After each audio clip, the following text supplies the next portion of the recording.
Bonjour et bienvenue au Message Lumière. C'est une joie de vous retrouver ce mois-ci. Aujourd'hui, l'Évangile nous projette au cœur d'une question cruciale. Jésus regarde ses disciples et il nous regarde nous et demande « Pour vous, qui suis-je » Pour moi, Jésus, c'est mon frère et Dieu, c'est mon Père. Un Dieu Père Providence qui écoute chacune de mes prières et qui pourvoit à tous mes besoins.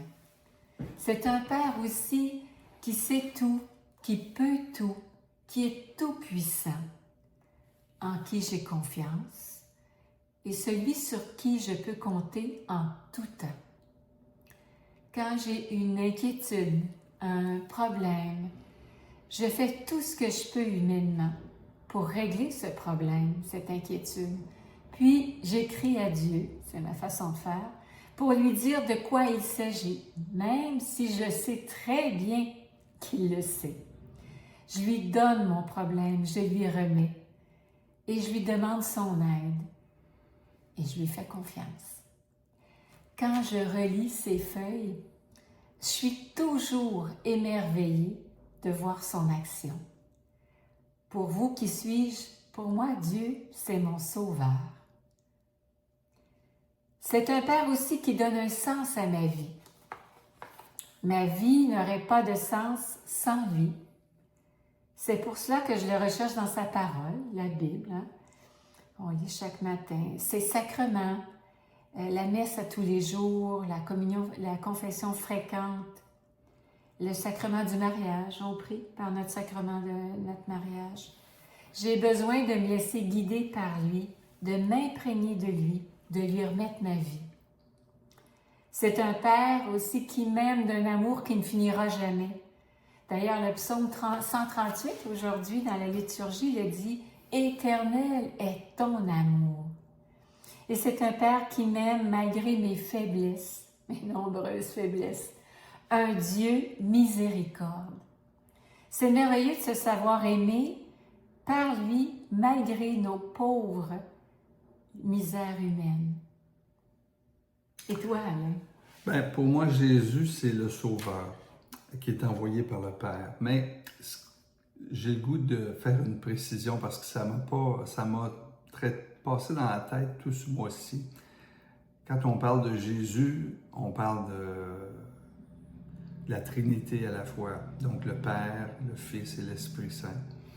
Et pourtant, dans la Bible, dans plusieurs des passages, on distingue bien le Père du Fils et de l'Esprit Saint, même s'ils ne font qu'un. Donc pour moi, Jésus envoyé par le Père pour nous arracher aux esclavages modernes. Qu'est-ce que je veux dire par là? Il nous sauve, il est là pour nous sauver. La course au pouvoir, l'obsession de l'avoir, ces pièges qui écrasent le monde. Le Christ, lui, il vient les briser pour nous libérer.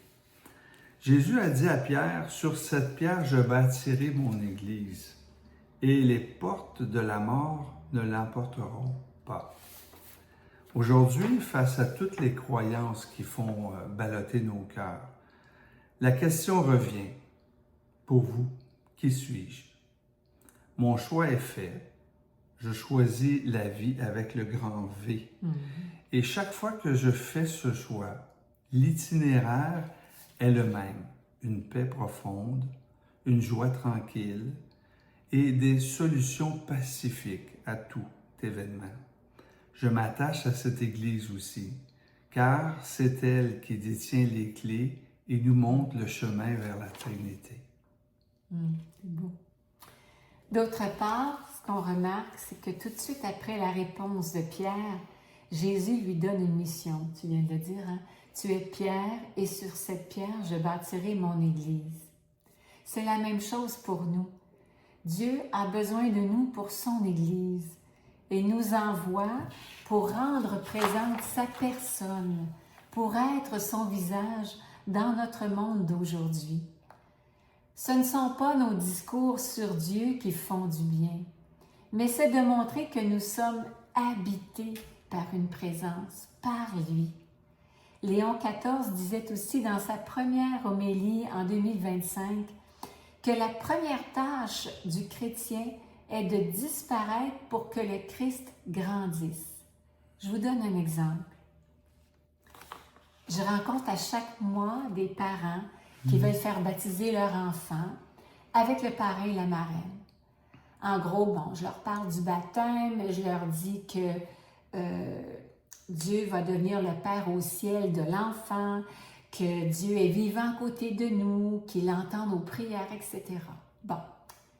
Mais, puis on dialogue là-dessus, là. Mais depuis un certain temps, à la fin des rencontres, je leur demande s'ils ont des intentions pour lesquelles ils aimeraient qu'on prie.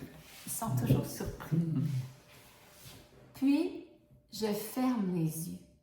Je fais le signe de la croix, au nom du Père, du Fils et du Saint-Esprit, et je prie à chacune de leurs intentions qu'ils viennent de nommer. Récemment, après la prière, j'ai ouvert les yeux et j'ai vu que les deux dames du groupe priaient, que les deux dames du groupe pleuraient. J'ai donc constaté que Dieu était passé par ma pauvre prière parce que je l'avais appelé et que je lui avais laissé la place. Ça me restera toujours, cet événement-là. Bel événement. Aujourd'hui, on peut prendre le temps de répondre à Jésus. Dieu n'envoie pas des spécialistes. Il a juste besoin de nous, de nos vies, de nos visages pour son Église. Soyons ces témoins lumineux. Faisons une réflexion sur cet évangile et cette question parce que c'est touchant profondément si on se la pose sincèrement. Je passe un petit mot. Ce matin, je lisais Pierre, dans les premiers passages de Pierre. Ça me touchait à quel point son message était issu justement de ce passage-là. Sur cette pierre, je bâtirai mon Église. Et on voit Pierre, qui est l'Église d'aujourd'hui, nos saints-pères. On voit dans son message la Bible. Je vous invite à relire les passages de Pierre. Et là-dessus, au revoir. Au revoir et à la prochaine. Jésus, ma vie.